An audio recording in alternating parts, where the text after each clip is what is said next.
இன்றைக்கு பல ஆண்டு காலமாக ஏரி குளம் குட்டையெல்லாம் தூர்வாராமல் இருந்தது. அதே தூர்வாருகின்ற பொழுது ஏரி ஆழமாகும், பெய்கின்ற மழைநீர் அதிகமாக சேமித்து வைக்கலாம்.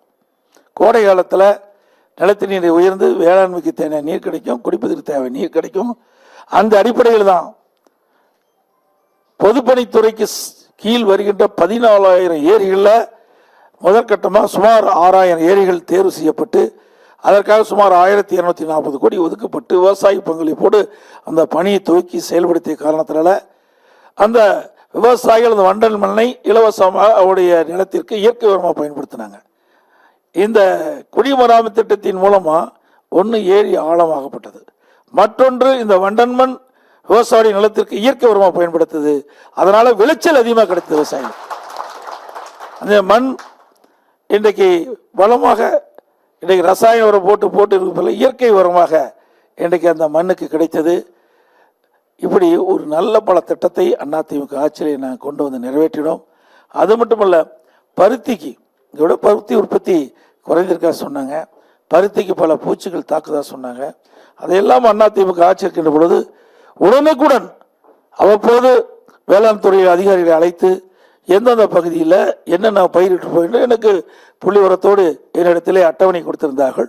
அதன்படி நாங்கள் அங்கே இருக்கிற விவசாய பெரிய மக்கள் கொடுக்கின்ற அந்த கோரிக்கையை வைத்து எங்களுடைய சட்டமன்ற உறுப்பினர்கள் வைத்த அந்த கோரிக்கையை வைத்து எந்த இடத்துல பிரச்சனை இருந்தாலும் உடனடியாக போய் பார்த்து அதற்கு தீர்வு கண்ட அரசு அதிமுக அரசாங்கம்.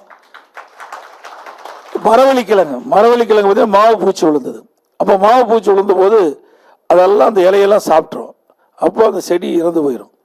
அதனால பெரும் நஷ்டத்துக்கு விவசாயிகள் உள்ளாயிரும். அதனால அந்த மாவு பூச்சி விழுந்த உடனே அரசுடைய கவனத்திற்கு தெரிந்தவுடன் எந்தெந்த பகுதியில் மாவு பூச்சி விழுந்ததோ அதையெல்லாம் கணக்கிட்டு அதுக்கு தகுந்த பூச்சிக்கொல்லி மருந்தை அடித்து அந்த பயிரிலையும் காப்பாற்றிய அரசாங்கம் அதிமுக அரசாங்கம். இந்த நேரத்தில் தெரிவித்து கூட கரும்பு பயிரிட்ட விவசாயிகள், நெல் பயிரிட்ட விவசாயிகள்லாம் குறிப்பிட்டாங்க. கரும்புக்கும் நெல்லுக்கும் இந்த அரசு ஏற்கனவே ஆட்சிக்கு வந்தால் கரும்புக்கு ஒரு மெட்ரிக் டன்னுக்கு 4,000 ரூபா ஆதார விலை கொடுப்பாங்க சொன்னாங்க. இது வரைக்கும் கிடைச்சதா தெரியல.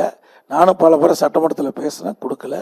நெல்லுக்கு குவிண்டாலுக்கு 2,500 ரூபா தரணுன்னாங்க, அதுவும் இது வரைக்கும் முழுமையாக தரல. இதெல்லாம் அதிமுக ஆட்சி வருகின்ற பொழுது உண்மையாலுமே விவசாயிகளுடைய கஷ்டத்தை உணர்ந்து அதுக்கு தேவை நிவாரணம் கொடுக்கப்படும். அதோட முந்திரி விவசாயிகள் இங்கே கருத்துக்களை சொன்னார்கள். அந்த முந்திரி பயிரிட்டுகின்ற பொழுது நன்றாக நீங்கள் நினைவு கொள்ள வேண்டும். இன்றைக்கு கடலூர் மாவட்டத்தில் தானே புயல் வந்து கடுமையாக சேதம் ஏற்படுத்தது. அப்பெல்லாம் இந்த முந்திரி பயிரிட்ட விவசாயிகள் கடுமையாக சேதத்தை மட்டும் இல்லை, மரமெல்லாம் ஒடிஞ்சு போச்சு. அதையெல்லாம் அப்புறப்படுத்துறதுக்கு அரசாங்கத்தின் மூலமாக நிதி ஒதுக்கணும். அதே போல் புதிதாக அந்த முந்திரி நாட்டு கொடுத்து அதற்கு மானியம் கொடுத்து அந்த பயிரை வளர்த்தணும். ஆகவே முந்திரி உற்பத்தியை பெருக்குவதற்கும் நாங்கள் உண்டான நடவடிக்கையை அம்மா இருக்கும்போது செஞ்சோம். அதே இந்த முந்திரியில் நீங்கள் தொழிற்சாலையெல்லாம் வைக்க வேண்டாங்க. இது எல்லாம் அனைத்து இந்திய அண்ணா திராவிட முன்னேற்ற கழக அரசு உங்களுடைய ஆதரவோடு அமைந்த பிறகு அதை எப்படி செயல்படுத்த வேண்டும் என்பதை எல்லாம் அறிந்து அதுக்குள்ள நடவடிக்கை எடுக்கப்படும். அதுவும் நெசவாளர்கள் இங்கே சொன்னார்கள். நெசவாளரை பொறுத்த வரைக்கும் ஒரு கடினமான தொழிலாக இருந்தாலும் அதற்கு தேவையான உதவிகளை அதிமுக ஆட்சியில் செய்தோம். நான் முதலமைச்சர் இருந்தபோது இன்றைக்கு 50 கோடி ரூபாய் தான் இந்த நெசவாளர்களுக்கு மானியமாக கொடுக்கப்பட்டது ஆண்டுக்கு. இன்றைக்கு நெசவாளர்கள் அதிக துணியை, கைத்தறி துணியை நெய்த காரணத்தினால விற்க முடியாத ஒரு சூழ்நிலை. அப்போ அதனுடைய மானியத்தை அதிகரிக்கும்னு சொன்னாங்க. 300 கோடி ரூபாய் மானியமாக கொடுத்தனாங்க. அந்த துணியெல்லாம் விற்பனை செய்வதற்கு 300 ரூபாய் கொடுத்தோம். அவர்களுக்கு பசு வீடுகளை கட்டி கொடுத்தோம். இப்படி பல திட்டங்களை கொண்டு வந்து அதிமுக ஆட்சியிலே அந்த நெசவாளையும் வாழ வைத்த அரசாங்கம் அதிமுக அரசாங்கம் என்பதை நேரத்தில் தெரிவித்து இங்கே மனுவாக நீங்கள் கொடுக்க இருக்கிறீங்க.